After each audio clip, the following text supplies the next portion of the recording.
Assalamualaikum warahmatullahi wabarakatuh. Selamat pagi dan salam sejahtera untuk kita semua.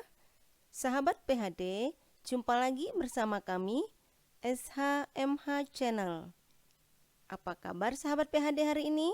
Semoga di masa pandemi ini sahabat semuanya senantiasa sehat dan sukses selalu dalam menjalankan aktivitas. Amin ya robbal alamin.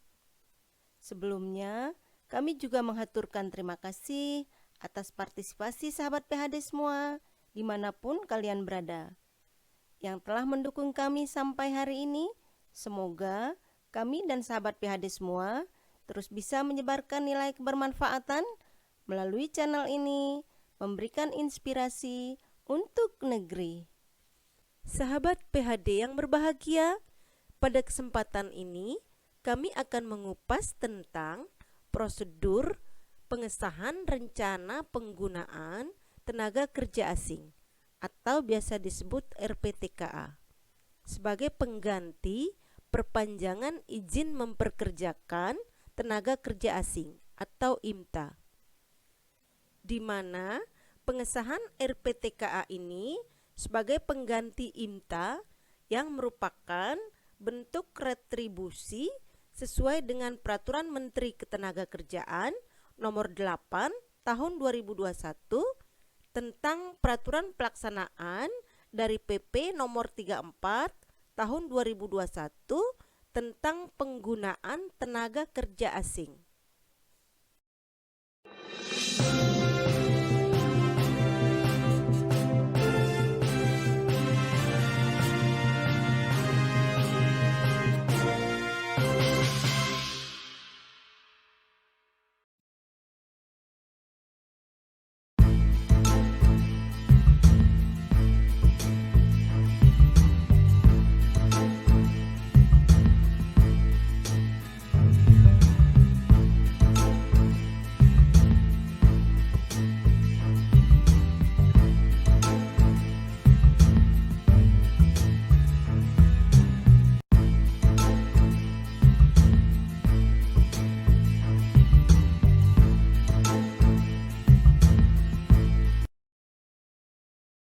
Sahabat PHD yang berbahagia, pembayaran dana kompensasi penggunaan tenaga kerja asing sebagai PNBP dikenakan untuk pengesahan RPTKA baru.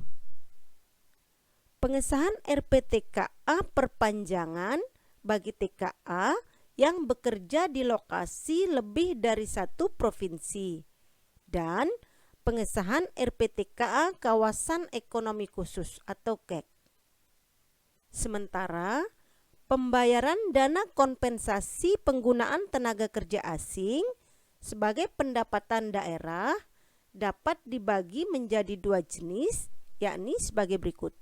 Bagi tenaga kerja asing yang bekerja di lokasi lebih dari satu kabupaten kota dalam satu provinsi, maka pembayaran dana kompensasi penggunaan tenaga kerja asing untuk pengesahan RPTKA perpanjangannya dikenakan sebagai pendapatan daerah provinsi.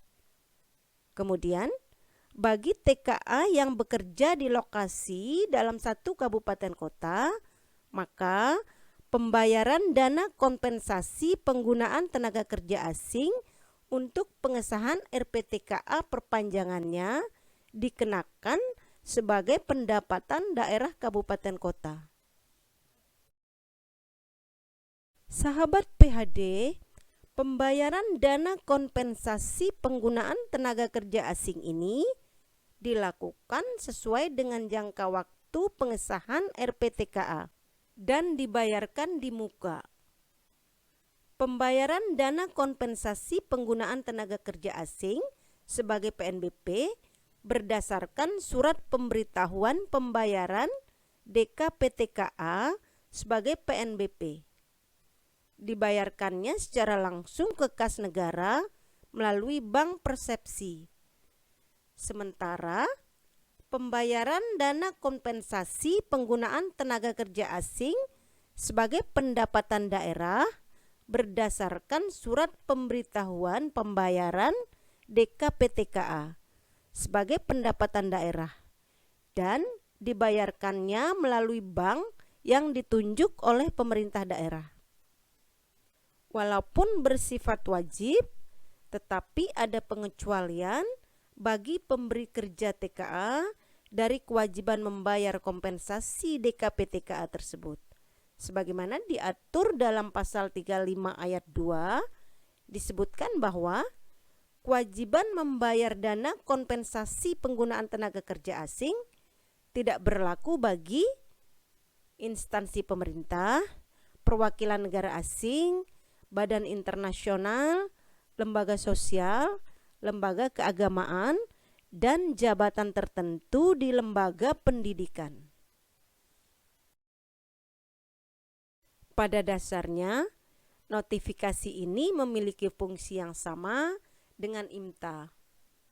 Hal yang membuat berbeda yaitu notifikasi menjadi satu bagian dalam proses pembayaran dana kompensasi penggunaan tenaga kerja asing, sehingga pihak sponsor perusahaan tidak perlu lagi melakukan cek pembayaran dana tersebut karena sudah menjadi satu dalam bagian perizinan. Hal yang membuat notifikasi berbeda dengan IMTA lainnya adalah waktu pelayanan.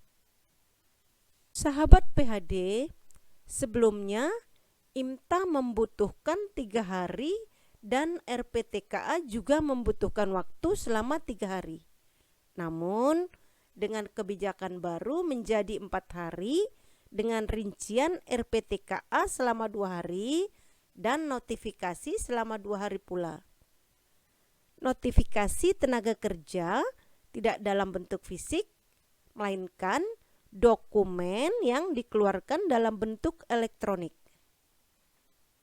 Sahabat PHD yang berbahagia, demikian kami sampaikan prosedur pengesahan rencana penggunaan tenaga kerja asing atau RPTKA sebagai pengganti perpanjangan izin memperkerjakan tenaga kerja asing atau IMTA. Semoga pemerintah daerah provinsi dan kabupaten kota segera menyesuaikan peraturan daerah tersebut tentang retribusi pengesahan rencana penggunaan tenaga kerja asing atau RPTKA. Sahabat PHD, jangan pernah berhenti untuk belajar dan berbuat baik, karena hidup ini tak pernah berhenti memberikan pelajaran dan kebaikan. Jika ada kritik, saran, dan pertanyaan dari sahabat PHD semuanya, silahkan bisa melalui kolom komentar atau melalui email kami yang ada di deskripsi video ini. Follow juga medsos kami di bawah ini ya. Sampai jumpa lagi di video selanjutnya. Terima kasih. Wassalamualaikum warahmatullahi wabarakatuh.